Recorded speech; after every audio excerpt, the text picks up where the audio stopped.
begin.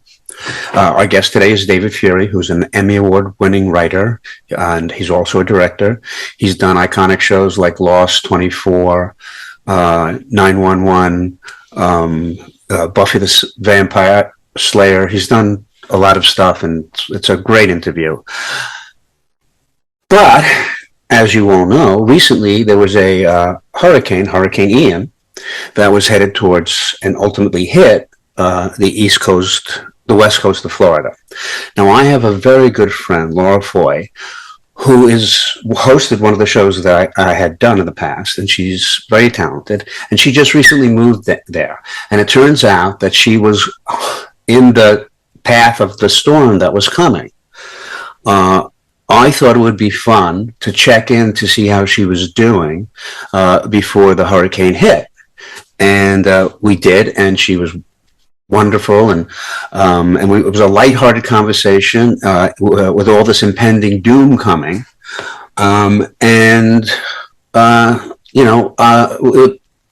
was kind of glib in our introduction. Now, so I'm going to show you that was before the storm, and that was fun. And I must tell you that Laura, at the end of this horrific storm, this cataclysmic storm, she is fine, and her family is fine. Her house is not fine. I think this was more than anybody had anticipated. Thank God she's okay. But I think to a certain extent this was a very traumatizing experience for her, and also kind of an awakening for me as far as not trying to be so funny all the time with this kind of thing happening. But you'll meet Laura in the beginning, and one of the reasons I want you to meet Laura in the beginning also is because she is a very talented host, and she's a good friend, and I want to have her on the show more and more and more because I think she's very funny, and she's very entertaining, and she's very smart. So anyhow, we're going to start with meeting Laura a few hours before the hurricane hit, and then we will obviously follow up later when Laura is able to put some pieces of her life back together, and do a follow-up with her. So in the meantime, ladies and gentlemen, I give you another episode of the Gary and Kenny Show. Coming to Gary, 3, 2, 1. Hello, everyone. Welcome to the Gary and Kenny Show. I'm Gary Kroger, coming to you from Waterloo, Iowa, where we have clear skies. Winds coming out of the northeast at 5 miles an hour at about 69 degrees Fahrenheit. Wow. And I am joined by who? Ken Seisler, and I have not even looked out the window, so I have no clue. Nice day. What's going Well, I don't know. I'll check online. If I want to know the weather in my area, I just go online. I was kind of trying to pull out the weather because we have Laura Foy, yes, who is in Coral Gables. Yes, she's right in the target of the hurricane. What's the hurricane's name again? It's Hurricane Ian, and I am in Cape Coral, which is west of Fort Myers, south of Punta Gorda. It's basically where the hurricane is going. Yeah, it is. It's headed right towards you, right? Hey. Well, wow. So Laura, it does seem a little weird. You think maybe we could get some of it on air when it just smashes? You're next to a swimming pool in a glass house. Maybe not the best choice with a Cat 3 coming. It's not glass. It's a screen. Okay. And it's not my house. My house is that way. This is my backyard. Mm-hmm. Oh, this is your back. I still see a lot of twisted metal in your future. Yes, I agree. Well, what we've done, really? I took off the doors. So there's a door that goes out here. Good idea to take. Oh, it's a good idea to take the doors off in a hurricane? Take the doors off, give the wind can pass through so it doesn't tear the I would have closed the door. Well, I was like halfway done draining my pool until finally they were like, don't drain the pool. Because I thought when the water comes from the canal, this will stop it if I have a big empty pool. But don't do that. We have another guest coming on right now. You need to let him in there, Kenny. There he is. David, can you hear us? Don't let me interrupt. I'm sorry. David, we are on with Laura Foy, who is basically in the line of the Cat 3 hurricane.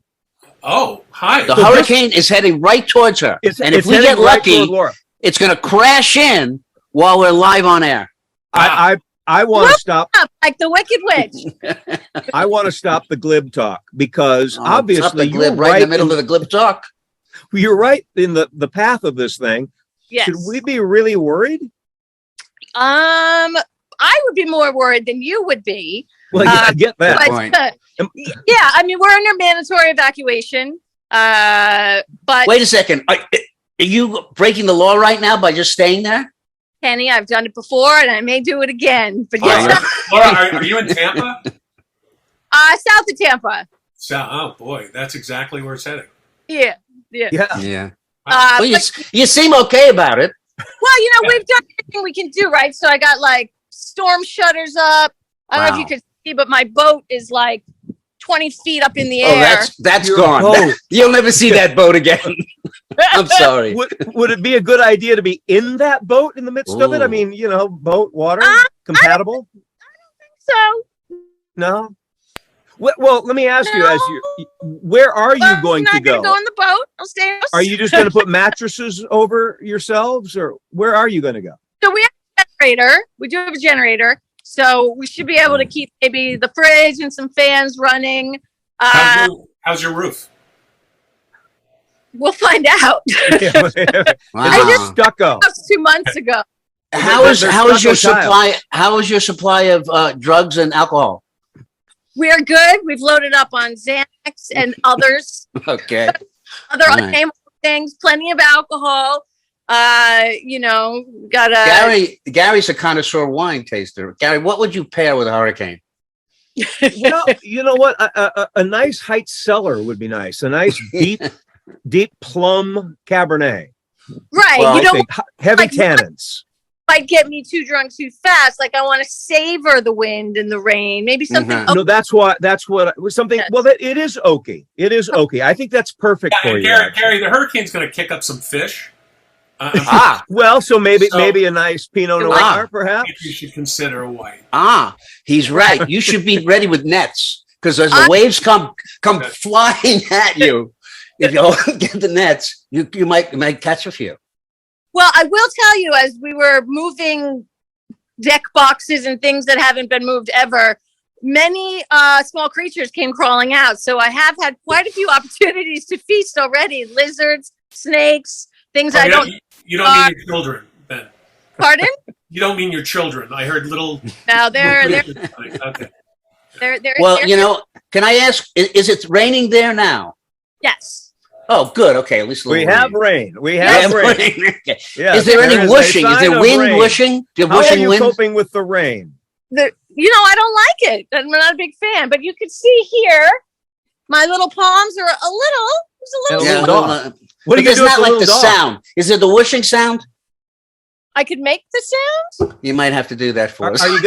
Are you going to anchor the little dog, or the little dog will act as sort of a weather vane? Oh, that dog's going to fly away. Yeah, he's gonna fly away. So we've got these. Here, I'll show you. We've got these. These are made of. We'll get to you, Dave. Don't you worry. We'll get. Yes. Laura, while you're doing that, I have family. Have we ever? Let's introduce Dave. No, we have not introduced Dave. Look, come on, because I'm in a very moment impressed. we're going to let you go back to your life, Laura. But David Fury came. Foy and Fury. This is good. Fury and Hurricane. There's some. You got to the simpatico. In all your guests, you finally got into the end. David Fury is a longtime friend. We're going to talk about the stuff that we've done. Producer, writer, extraordinary, theater director. If anything, Laura, happens dramatically, please check back in. Yeah. Right. We'll talk about Lost and all that stuff. But anyway, David Fury, applause. Yes. Laura Foy in the eye of the storm, or about to be. I salute you. David Fury, if you want to write something, I could sell you the rights to my story. We can talk. Well, we're going to need a lot of drama. So you're going to need more. You're going to need more wind than you got there now. I'll tell you that right now.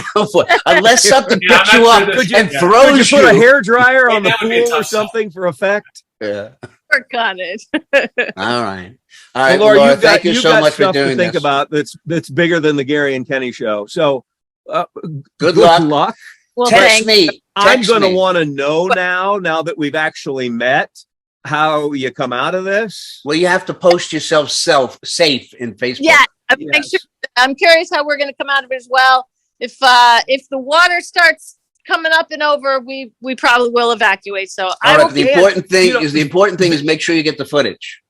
Yes, evacuation is the beginning of the third act. So Yes. I just Right. want to make But this Understood. probably won't air for a week. So whatever has Well, I'm happened. going to try now. The podcast. I'm going to work on Hopefully this this all won't night. be a very special rebroadcast. Ladies and Right. gentlemen, we did speak with Like- Laura Foy before she Back when flew Laura- off. Yeah. I have the Weather Channel Before she calling went me to now. Oz. I think I got to buy her.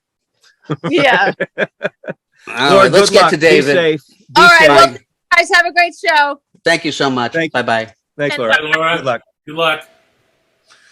All right. Well, Well, Dave, beat that. You're not in the eye of a hurricane. We have a monsoon upon us here in LA. Which, You do? Yeah, a monsoon is about to. No, Kenny, it's not. I'm You trying. didn't even know the weather there. You're in the same town, Kenny. And Kenny said, I have no idea what it's like outside. There's a monsoon. well, I don't know how far away he lives from me in LA.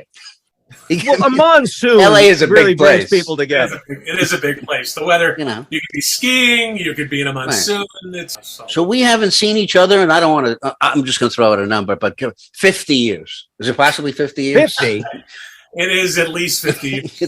I don't know. Comic It's strip our artist- anniversary. It's our anniversary of not seeing one another. You look fantastic, by the way. No, look- you. Let- Let me Yeah. give David a real introduction. What do you mean? I mean, again, I gave him a quasi introduction, but I'd like to talk about the fact that I met David Fury 40 years ago, 40 years ago in New York. We reintroduced ourselves after I was on SNL and I went out west. Do you remember where that was? I'm hoping you do, or you wouldn't have asked the question. I believe it was coming out of RoboCop. I We believe saw you're right. each other- Oh, we saw each wow. other. We I saw believe each you're other. right. Maybe That's at so the mall. romantic. Yes. Well, it was at the Westwood Theater, right? The Westwood, yes. Yeah, probably. That's Yeah, it was one of David, these what things. was your ambition? Because I know you as a like comedy writer, sketch performer. Yeah. Well, that's not how I started. I started much more as a theatrical actor, working in New York, doing a lot of musicals, in fact. And it was Did you when, sing and dance? And I had come out. I sing. I can move. I'm a singer. A who move, moves, yeah. as they used to You say. have movement. Oh, gotcha. You have movement. I can That's move. what I have, movement. Yes. Okay. So yeah. I had an I did- avenue here. You have an The everywhere. recollection, with the recollection of reconnecting with Dave, because this leads to you. Me. Dave and I connected, and he said, "Hey, I want to put a show together, a Mhm. sketch comedy show," because he had a brand called Mental Cruelty that he did in Brain New York. Trust. The brand Brain was Trust. Brain Trust. Right. And I said, yes, of course. Now, I don't remember all the details of how we got to the Tamarind Theater and put our cast together and stuff, but we produced a show called Mental Cruelty, brilliant David Fury sketches, Among others. Among many. among others. I must have contributed something, but fantastic material, which is what caught Well, you guys know my favorite, what? No, I don't know your favorite. the fruit fly. The fruit fly. We'll get Well, to that that later. was some of the stuff that was. Right. We yeah. can get to that later, but still. But anyway, didn't that catch the eye of Kenny Seisler or Joe Ravello or somebody? How I did- thought you guys came as a package. Well, we did from that show. Yes. Oh, right. How Right, did it exactly. happen, Dave? Because I don't remember anything anymore. Well, I had set out to. Brain Trust was a company I started in New York, and it was at the. It doesn't exist anymore. The Manhattan Punchline Theater, and we were doing late night shows and doing well and having fun, but it was no huge shakes. But I decided I wanted to open up a West Coast company while the East Coast company was going on, and that's when I ran into you. And I said, boy, Gary, to get Gary involved would be incredible. I mean, that would be fantastic if he's free. If he'd even consider it, would be wonderful. And you, gratefully, you did. And fortunately, we had talked about originally, I don't know if you remember, we were going to come up with all new sketches and an improv, and do improv in the show as well. Yeah. Something, because that was the kind of shows we were doing in New York. Well, when we put our cast together, which Gary helped very much with, brought in Tom Virtue and Sherry. and it became no improv. That might have been Tom saying, or it might have been you. I think it was. So, we're not doing improv. So it became sketches, and when we started to try to write sketches and improvise to figure out what sketches to do, people were starting to kind of go, I don't know what the show is going to be. I don't know, like I'm still a little bit nervous. So I started bringing in sketches I had from New York, sketches I wrote for the New York show. And we would rehearse those, and people would go, oh, that's great. That's wonderful.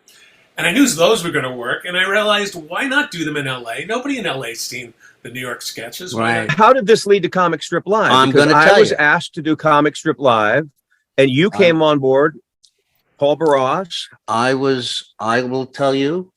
Tell I us. was the Oz behind the curtain. All right, Mr. Wizard, how'd it go? I mean, Dr. So, Ross. a Comic Strip Live had always been hosted by stand-up comedians. And it was kind of like, I think everybody was trying something new. I think we're all getting just bored with it. It wasn't anything different. It was just all we had. Everybody was a stand-up comic. There was nothing different than that. The host did the stand-up, and then everybody else followed doing their thing. And then when it came time, and I forget who left for talking and thinking about what kind of host we would get, Wayne Cotter. Was Wayne Cotter before you? Yeah. Okay. Right. So Wayne was leaving, so we needed to get a new host. And so I came up with, and it turned out to not to be the greatest idea. Now, in hindsight, I can look back on it. And I thought, well, you know what would be fun is to put the live sketches along with the live stand-up. It seemed like a great idea. At the time. Great concept. But now I realize it's such a different mindset for the audience listening to a comic and watching a sketch. It's oil and water. It didn't work. But we gave it a shot. We did it So the first couple of shows. I needed guys who could write and perform in sketches. And that's why I brought on all So of Kennedy, them. had you seen the Mental Cruelty? Yeah, Have I you seen did. Yes. I did. Did you rave? You must have liked it. Of course I liked it. I loved it. I thought it was all hysterically funny. It really was great.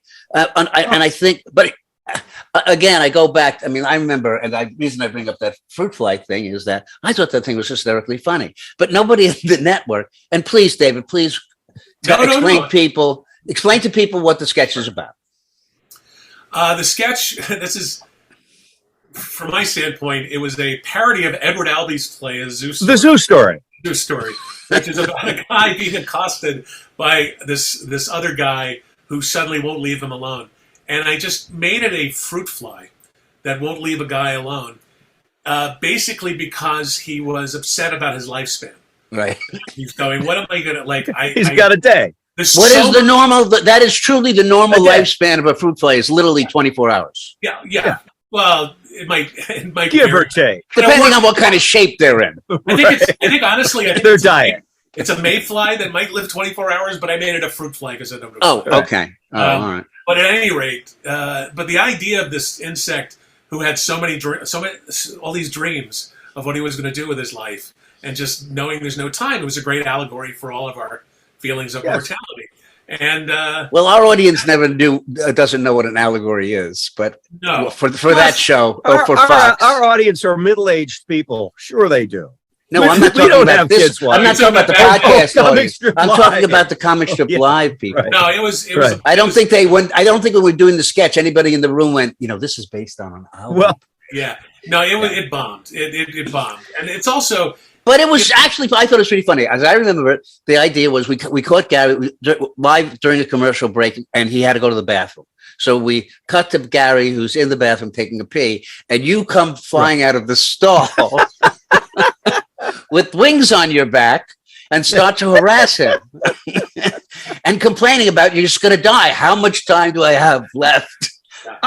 I thought that was hysterical. I don't think you're laughing about it now. Because I'm just remembering it as being like, oh, this is not working. This is just... No, look. And we did other sketches, too, of me helping someone with Heimlich, just being the greatest host ever. Yeah. The stuff David said, God, he's good. I mean, that was the punch.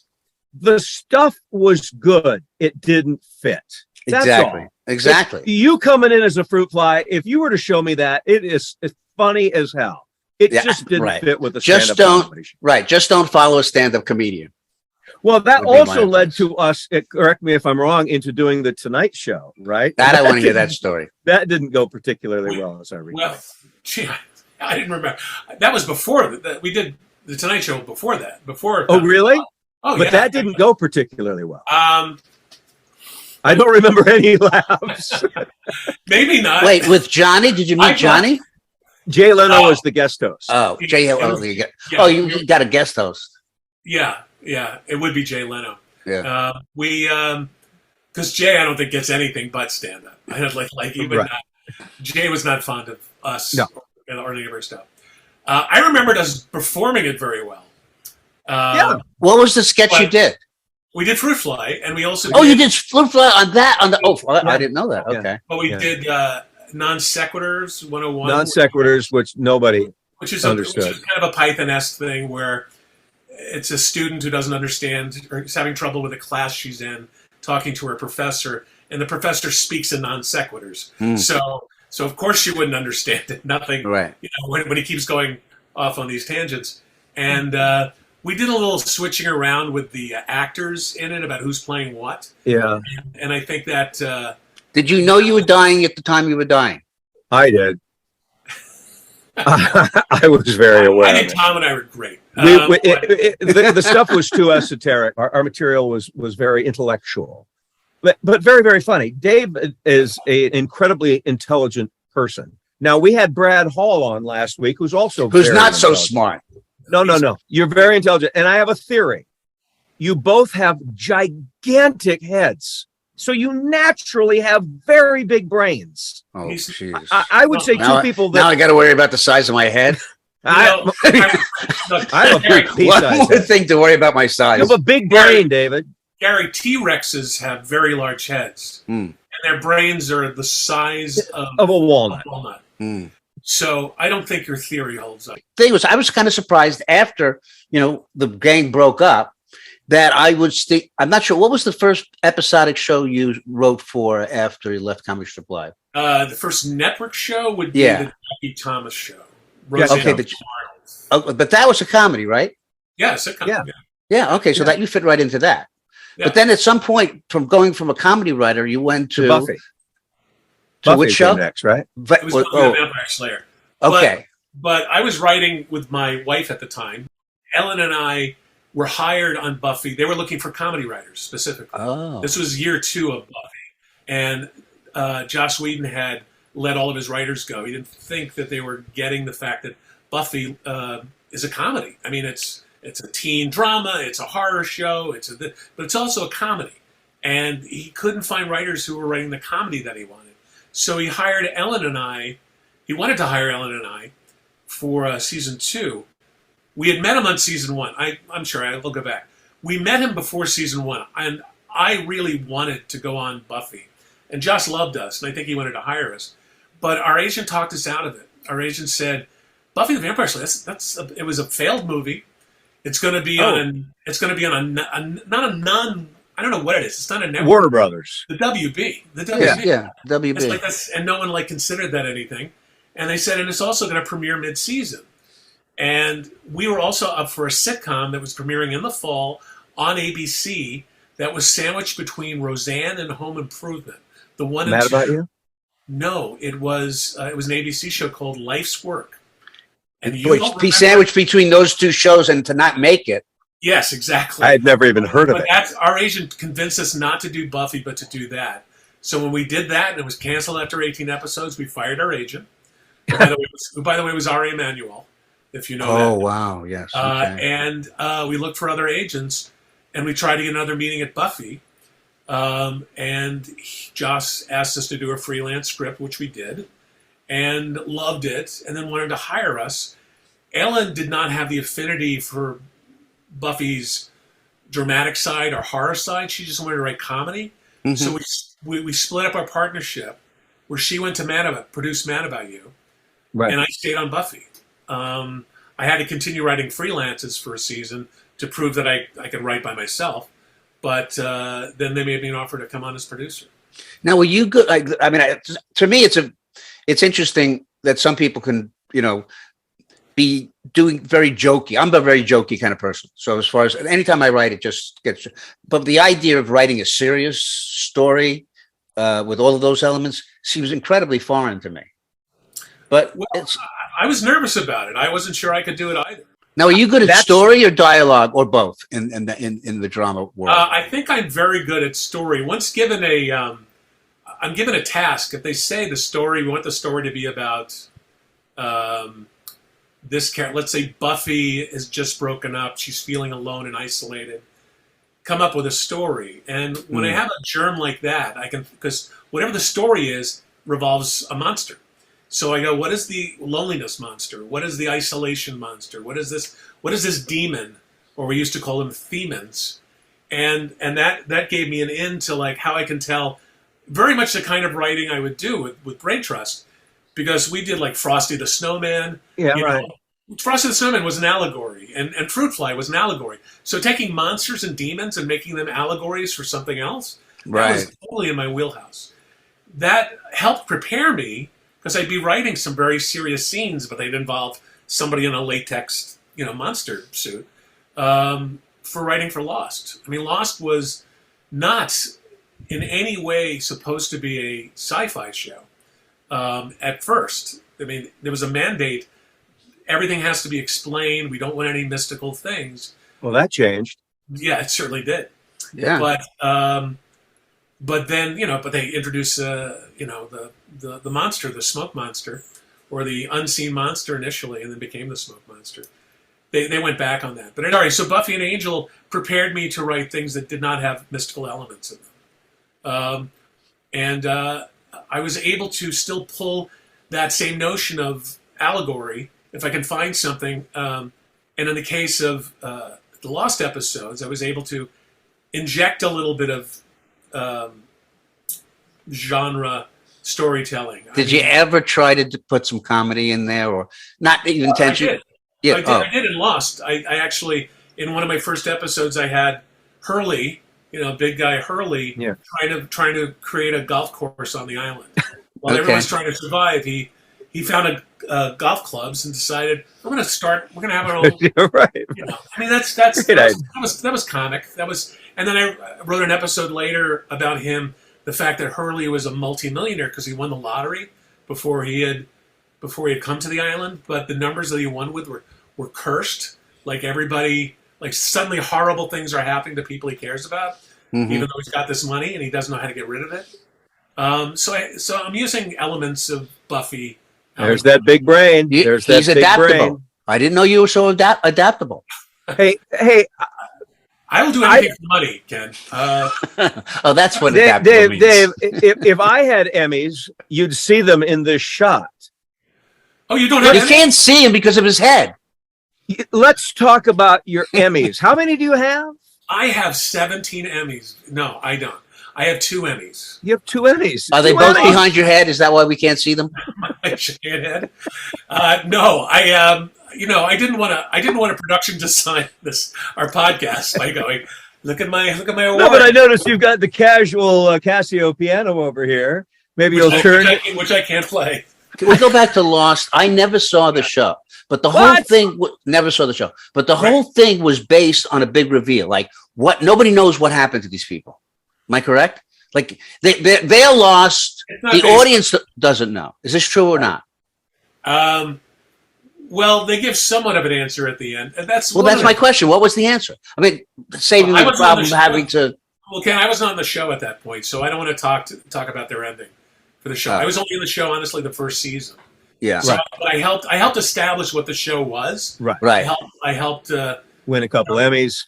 So you're not going to reveal how they got lost. I will tell you this. I can't. It's not. Everybody knows how they got lost, but you can. You're the only one who hasn't seen it. I never saw the show. Yeah. Okay. Wait, there's a bunch of shows out there that are all based on the big reveal. Isn't there another one? That isn't what it's based on. It's not. No, it really isn't. Yeah, right. Exactly. It's an allegory about people being lost. How they were all, because all these people, all the characters on Lost, the survivors, we would flash back to their lives. And we'd show them trying to survive on this island. And then we show them trying to survive in their lives. And about how lost they were back then, about how troubled and, So no, I get that. But that's for people that's for people that understand the word allegory. Television. That's for people who understand what an allegory is. People for the know rest what of it us, is without we're all knowing sitting what back it is. going, how did they get lost and how did they get off the island? You're saying there was a central mystery of the show, and you want the answer to the mystery. Yeah, thank you. That's what Kenny wants. My understanding is with their last episode, because I didn't really see it. Okay. They don't really answer that question. What they show is all the characters after they've died, and they're reunited in death. and it's all meant to be Lost. Here's something that'll be interesting to you. I can tell you, I ask these questions you're asking too. When I was on the show, I would sit down with Damon and with JJ and say, so what is this? Like, what is the island? What are we working toward? And one of the things that was pitched out that we were going to go with at one point was the island was actually not an island. It was a spaceship that crashed on Earth millennia ago and has been terraformed, like from natural elements. Wow. And was grown up on top of the spaceship. So it was a bunch of aliens, or a couple of, and that's what they were going to discover, that they're actually on this island, that the monster was actually a security system of the ship. It was kind of a little bit of an id monster from Forbidden Planet, if you know. Yes. So, but we didn't go that way. Instead, they went without answering the question, and that's sort of a JJ thing. JJ doesn't like questions. I mean, who's JJ? JJ Abrams. Sorry. Abrams. Oh yeah, okay. He doesn't like questions. Done well for himself. No, I'm sorry. He doesn't like answers. He doesn't like answers. He will do something like, and he did this on Felicity. Some character used to take a box out of their closet and look in it, and then would get emotional and put the box back. And that would go on for like 10 episodes. And when he pitched it, people asked him, "So what's in the box?" He went, "I don't know. I don't know. That's the way he tells stories. I know, but it's great that he can get away with that. If I ever pitched something and said at the end, "I don't know," they'd go, "Well, call just us when say you know." It was J.J. Abrams' idea. But I have a very pedestrian question for you, as a writer on many series. How many series, or is it every series, doesn't know where it's going, that discovers itself week to week? Because I find a show as magnificent as Lost, huge fan base. In my mind, somebody has locked in a box, Jock or somebody has exactly where this is going. No. I got in big trouble when I was up for an Emmy for Lost. I was interviewed by the Village Voice. I was working on 24 at the time, and the Village Voice talk about 24. They asked me to comment, and they asked me to comment on Lost, and said the very same question: "Is there a Bible on Lost? Is there a thing?" And I went, "No, there's no Bible. We're making it up as we go." And of course, JJ got furious at me. He called me. And it was, just like, what are you saying that for? And I had to do a few mea culpas before he would forgive me. But the fact of the matter is, no, I would say JJ, because this is the way Joss would treat Buffy and Angel. He would tell them, and they'd say, "What's the new season going to be about?" He'd be like, "I don't know. I haven't figured it out yet." He was just very honest when he talked about it. JJ is a showman. He likes to let people think. So 24 was based on the idea of this is one day, right? Yeah. 24 hours. Does that have a Bible? That show either, Ken? What's that? No, that I did see this. Matter of fact, Mary Lynn Rice-Cobb was a comedian, so that's how I knew her. Yeah. Did 24 have a Bible? No, not at all. Not at all. It not only doesn't have a Bible, but we throw out scripts regularly and just start, like, we're in production in 2 weeks, and we'll just decide, nah, let's not do this. Let's do something else. And, that production on 24, you needed a script early. You needed 2 scripts early because we cross-bordered them, meaning we would shoot 2 episodes at a time. Right. And so consequently, we had to get these things ready well in advance because they'd have to build sets. They'd have to build the UN, or they'd have to build, just huge things. And no, they tried doing the first season. They mapped out 13 episodes, and I think they burned off the stories in 4 episodes. It turned out the show moves at such a pace that it eats up stories so quickly that you can't plan far ahead. I marveled at that. It's a runaway train that we just have to keep. It was also, and the interesting, the shows that you have worked on broke ground because what they did iconic shows. They broke ground because you could never do that back in the day. In the back of the day, the idea of not providing the audience with an answer every week, that what you had to. It did. Well, things have changed to the point the business has changed, and that streaming services are asking for all scripts in advance of a series. Like if you're doing 13 all scripts. Yeah. They want all script. They don't start production until Well, Dave, you've worked on a lot of iconic shows. What are you having removed now that you're 63 years old? You have your gallbladder, your kidneys. Is everything intact? Had hernia surgery? It's funny you should ask. Huh? I got a new kidney a couple of years ago. Oh, Holy really? shit! That Holy beats me. cow. I was going to talk I about love my it. ingrown I was gonna say, toenail. when am I going to tell Gary about my kidney transplant? When am I going to I work had, that? I had an ingrown toenail. That was my big procedure Oh my story. God, are you okay? I'm having triple hernia. I have an inguinal. Right. I have what's called it's suffocating. It's strangulating. A strangulation hernia, which means get in here. Yeah. You must feel They're yeah. they're gonna stuff it back in, and I'm gonna yell freedom. It's bad. Yeah, You're like who suggested that to you? You. What? Yeah. Oh. I told them you should yell freedom. Since if they're going into your innards, they're opening up your innards. I said you need to yell freedom. You need to do a break right there. Okay, but let's go back to his kidney because I want to. How serious is this thing? How serious? Well, you got a new one. I have a new one. So I'm. But why did you need a new one? You got so sick? If you felt, I was not taking care of. Well, I've never taken good care of myself. that's how I remember you. I was running a show in New York at the time, and I have high blood pressure. Me too. And I have type 2 diabetes. That I don't have. And so I was not medicating myself well because I was kind of overwhelmed, and my cortisol was through the roof, and my anxiety and stress and everything else, and I made myself very sick. And I didn't know until months later when I thought I had the flu, and was kind of living on. I was working at the time, and I was trying to live off of chicken soup and Gatorade to get over this flu I had. Oh God! Not realizing that it's a kidney, Right? And it's like the two saltiest things in the world Yeah. are chicken soup. Yeah. Gatorade.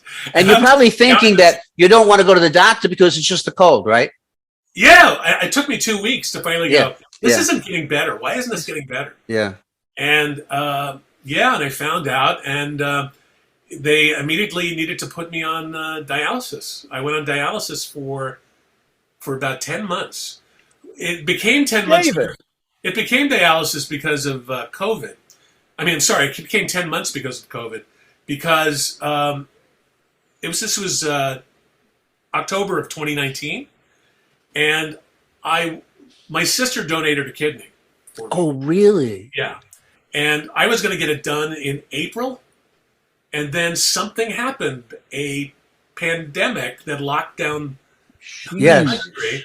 Yes. And they stopped. Could I have lost you? Oh, no. No, I was not. I was actually, I'll be honest with you, I was in the best shape of my life during dialysis. I really was, except for having to go to dialysis twice a week, and I'm working during the day, so I go in early. I go in early for dialysis and then go to work. I was in great shape, and I was exercising. I We dropped should send this to a dialysis company and see if they like this. Yeah, nice testimonial. a great way to lose weight and testimonial. get in shape. You should. Well, how are you now? I'm great. Perfect. Yeah. Well, first of all, so does she have to be some kind of? If this is your sister, does that It's mean gotta be you're a blood automatically a match? Not automatically. No, the same blood type is necessary, Yeah. which you don't always have with siblings. My daughter and my sons have two different blood types, no, she has the same blood type, and not just that. When they did a genetic testing, we're very, very genetically matched. I mean, through I'm assuming our mother. Well, I have something sad to report. I don't think either my brother or my sister would give up a kidney for me. That is sad, Ken. Isn't that sad? Are you really sure about that? Well, now I'm thinking like if they called me and they said, "Hey, Dennis or Carol needs your kidney," I'd be, well, they should have called me 20 years ago. If it makes a little you late. feel better, Kenny, Well, I did. would give up a kidney for you. I would give up a kidney. But we got to for be a match. either one of you. What's Well, your maybe blood we type? match. Let's find out. Just What's your because blood now type? I'm worried about you. Well, What's your blood type, Ken? I'd like to know that there's a match. I don't here. know my blood type. I absolutely don't have a clue. Well, what my blood type is. but Dave, we've always stayed in touch, and you kind of kept that under wraps, which I understand. didn't tell a lot of my closest friends about it. Quite honestly. But how long was the recovery thing now? So I mean, we you're don't just know like, hey, you got a new kidney, you're jumping up and running around, or what's the story with that? The day of the surgery, I was walking through the hospital hallways. All right. Yeah. So I mean, and I was out in about 5 days. They said take it easy for a few months. So like I mostly just stuck around the house and watched TV and I would go to. I would take walks. It's a lake. Do they have nearby. any restrictions on your lifestyle? Things you can no longer Not at do. all. I cannot eat sushi. That's What? He couldn't before. Because of because of raw microbes? food. I can't. Yeah, I can't eat raw food for the dangers of infection. Well, thank God you're okay. This is incredible. Yeah. Are you on a show now, David? I'm not.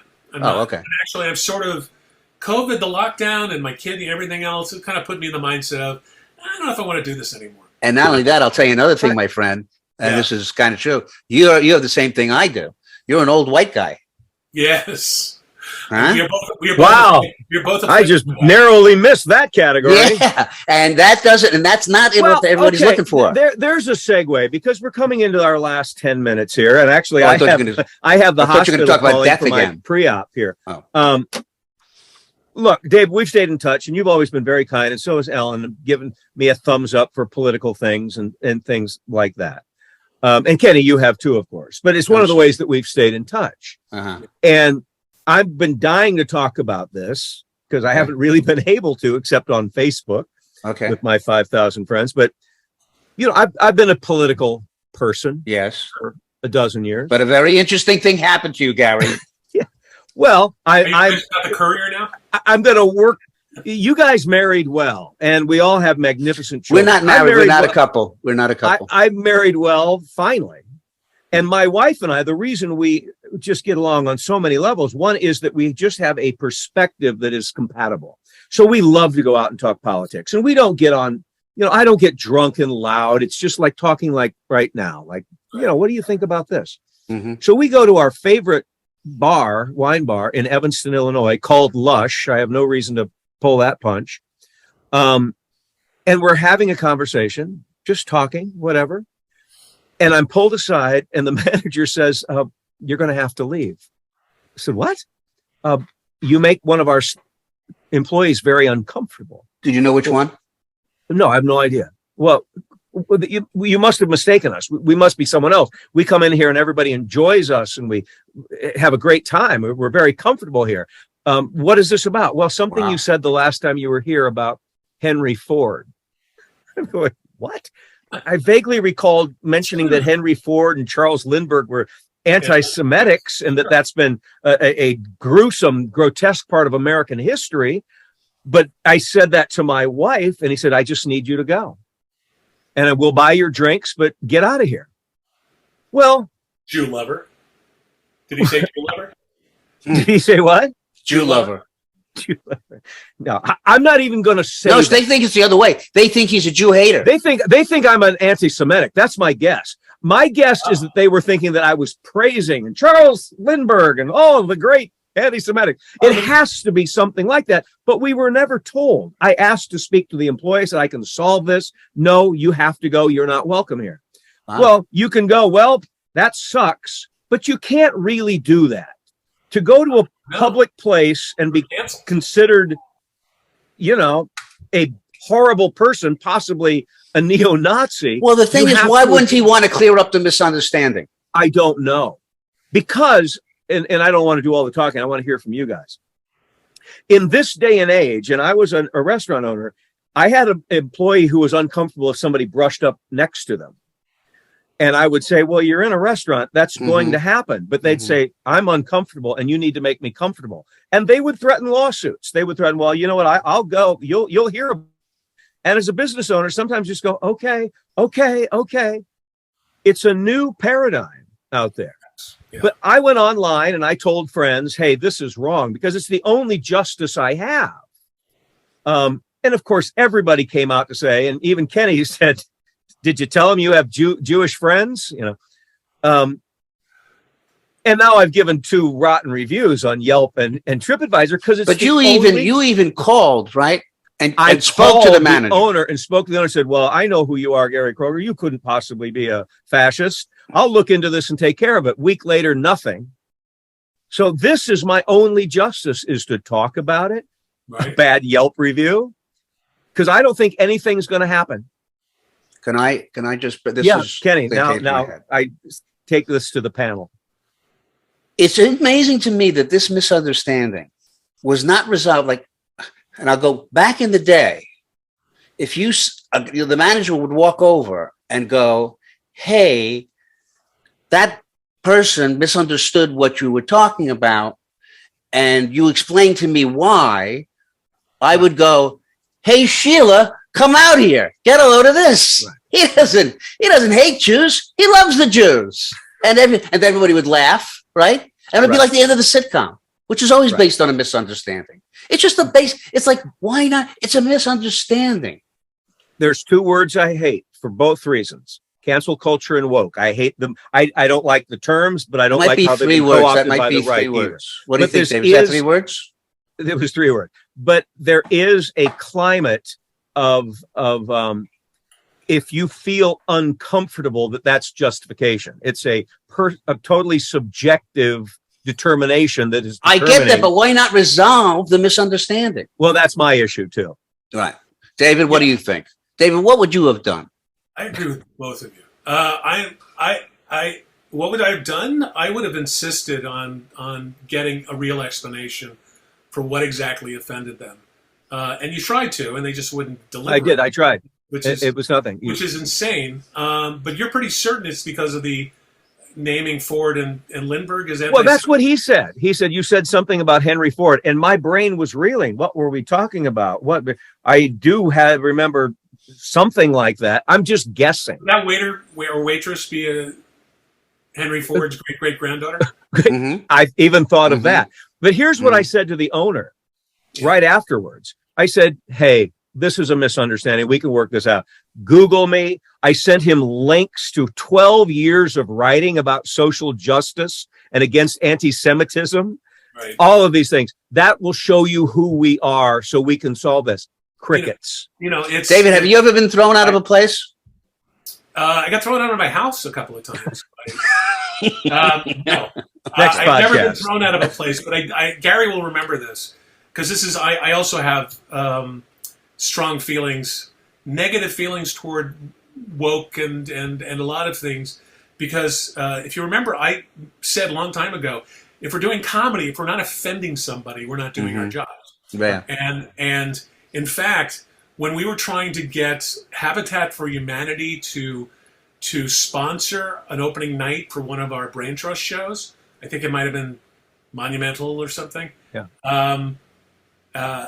The person, it was our producer who had the connection to Habitat, said they're going to want to see a script to see if there's anything that's offensive. And I went, well, they're going to be offended. Because that's what we do. But that has nothing to do with raising money for a worthy cause.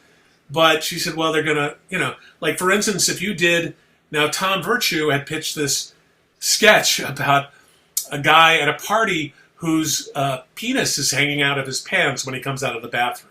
And he called the idea Mr. Softy. Mr. Softy. And I said, Tom, we're never going to do that sketch. There's no sketch. There's no thing. It's such the cheapest laugh in the world. And, biggest laugh we ever got. Well, and the woman who was with Habitat for Humanity said, well, you can't do that. You definitely can't. And I said, oh, we can't? We can't do that? You mean if we do that, they won't, And I said, okay, we're doing that. We're doing that. And I said, Tom, we're doing Mr. Softy. And we wrote a sketch. Tom and I wrote a sketch that became one of the highlights of the show. There were people who were offended by it, but the laughter was hysterical. It was huge. Just a sidebar: one of the biggest fans of Mr. Softy was Michelle Phillips.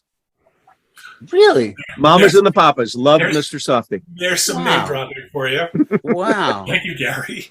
Just kind of, just a nice thought. So this whole idea of people because it hurts my feelings or offends me, they want to cancel it or they want it to stop instead of, you know what, I'm sorry it offended you, but that's. Yeah, I don't know. I mean, I don't know how you're going to get this out of human nature that at some point somebody's going to get. I'm hoping society will grow out of this. Not as long as we have the internet. Boy, it empowers any kind of thing to just get a reaction. I don't see it going away anytime soon. So then going back to David and his career, out of all of these shows, I'd be besides Comic Strip Live, obviously, which one was the best to work on and which one sucked to work on? He's not going to say what sucked. Of course he is. Why? At this point, when you get old, Say they always say, comic strip "Oh, live. you know what's Say great comic about strip being live." old? You can just say what you want." The best was Buffy the Vampire Slayer. Okay. I was given a lot of opportunities. I got to direct. I got to be in episodes. Yeah. I got to produce and edit them. I got to All good people. Never got to, great people, and like all the stories about Joss and all the mistreatment or all the misogyny or whatever else he's accused of. I never saw it. Yeah. I'm not a woman. No, and that's I, a whole. I worked with a lot of women who never voiced to me, "Oh my God, he's Right. terrible." Right. So I can't comment on it except to say I love that time. Yeah. And I will say this, but the most fun I ever had on a job was 24.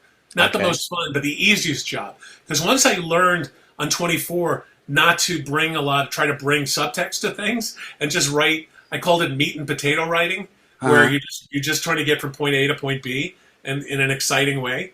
It was the easiest job in the world. So Okay. I could come in at 10 o'clock, I can leave at 3. Nobody cared. They said, Right. whenever you get your work done. Fantastic. So they were adults. So what sucked? Comic Strip Live.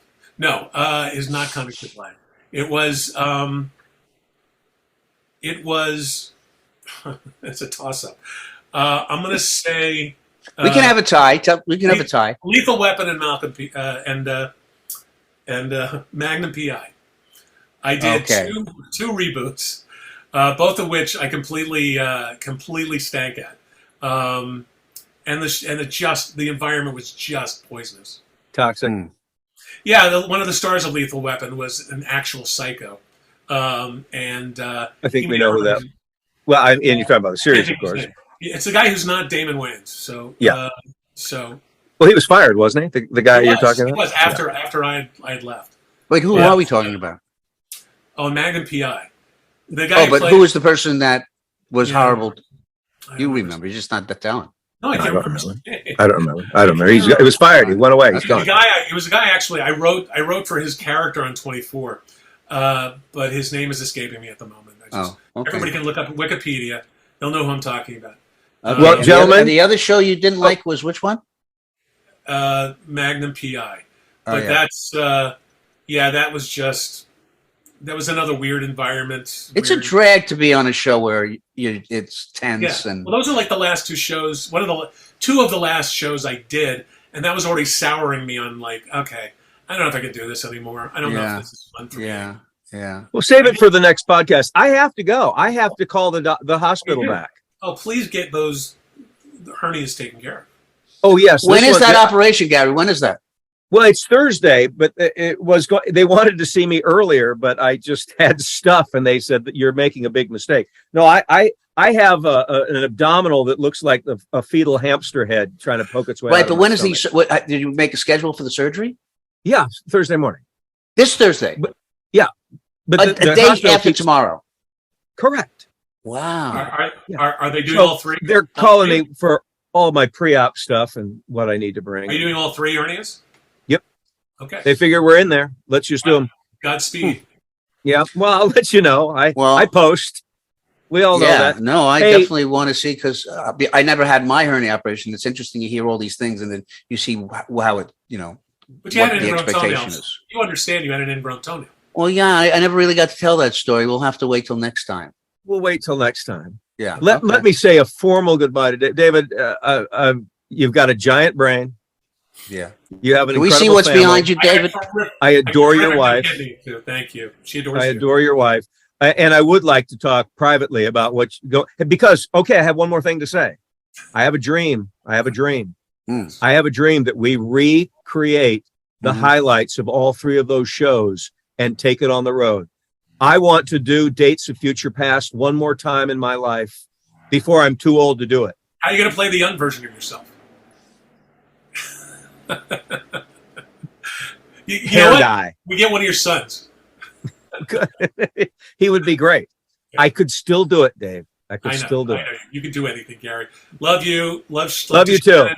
Love to the missus. Kenny, love you. Love to the missus. Hey, everybody, thank you for watching the Gary and Kenny Show. Our guest was David Fury, a friend for 50 years. We hope you enjoyed the show. Go to YouTube. Just totally botching this. I don't say it that often. We have a YouTube channel, The Gary and Kenny Show. Give us a thumbs up. Give us a like on Give there. us a finger. Give us a finger. We're on all the popular YouTube or all the popular podcast channels. I'm thinking about the meds that I'm going to be taking in just a moment. Anyway, thanks for watching, everybody. We'll see you next time on The Gary and Kenny Show. So long. Bye-bye. Bye.